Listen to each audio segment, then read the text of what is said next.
扎钉不漏气的轮胎究竟是什么样呢？这款轮胎有防扎的功能。等一下我们用这些螺丝刀、钉子扎进去做一个测试，看一下它的防漏效果。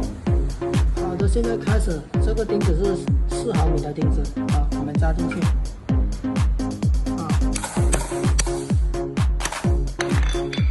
已经扎进去了都。我们现在扫一下泡沫水，看一下它有没有漏气的一个现象。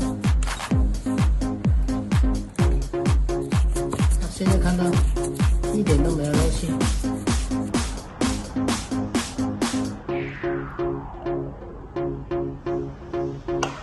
大家可能看到这个轮胎以为是里面加了质补液，是不是？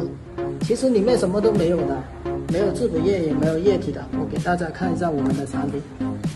我们产品是里面有一层防扎材料看到吗？